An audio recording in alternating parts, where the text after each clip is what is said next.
Yeah, we were looking at that fucking thing, and I got to turn the fucking steel lick on it because it was fucking steel licking. Yeah, it was licking a lot. Our Yeah, let sound me wasn't turn it licking. up some. There we go. Okay, All it's right. just fucking ragged. Let's just bring it all the way to the pink. There. And Yeah. so we were like, yeah, okay, if we just talk to the fucking. When you get in and fucking look at the fucking thing, make sure you're talking towards the fucking mic. At least you're going to be talking towards the mic. Better than looking away and trying to like speak towards the TV. Look at the mic. You know. Yeah, I mean, Better we look can. at the mic. Yeah, I mean, that should fucking be good. I mean, we're picking the yellow, Yeah. and I'm not even having to get the yellow out, but I do like to get up there and say, hey, man, you know what? If you ever fucking saw a cat chase a worm, don't look. It's best to look away from the little squirmy little cat muskrat looking things. One of those orifices. Okay. Yeah. Bowen, there was another here that Randy reminded me of. We had a remote control car with a coon hat on top of it out in the parking lot.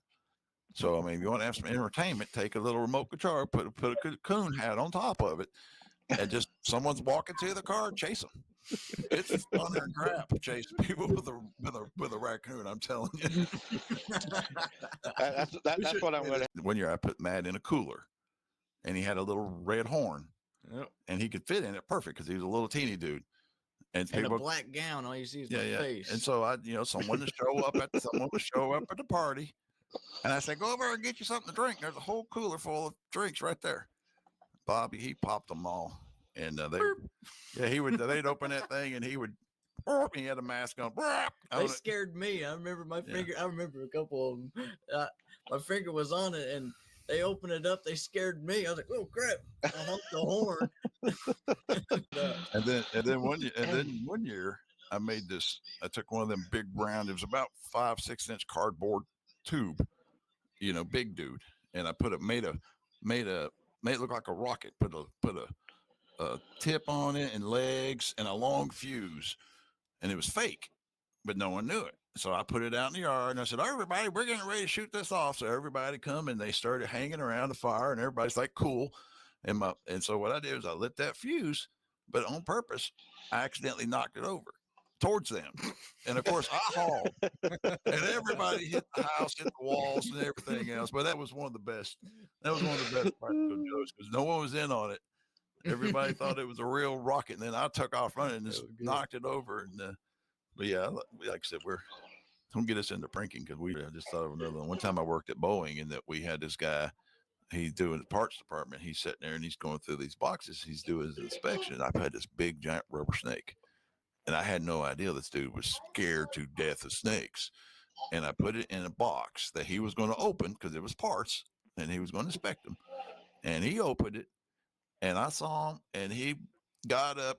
He couldn't breathe, and he started backing into the wall behind him, bouncing off the wall, going boom, boom, boom.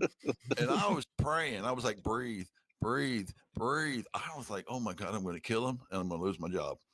I'm going to kill this guy, and I'm going to lose my job and he was bouncing. I ain't going to say what he said, but it was bad.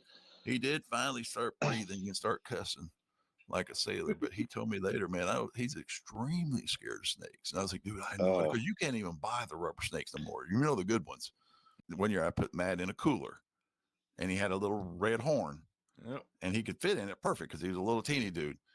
And a black gown, all you see is my face. And I took a head off a leprechaun doll and I stuck it on a stick. So that's how we do that all the time. So we go check out there. There's a leprechaun. Matt gets them all tripping. He has them like look in, and then I walk around the back side of the tree and I grab my little head down there, and it freaks you out because I swear the truth. Some dude actually had a leprechaun doll, and I was like, dude, I want that so I can put his head on a stick. But you like see the world and everything like, oh crap, there's something there. Yeah. I got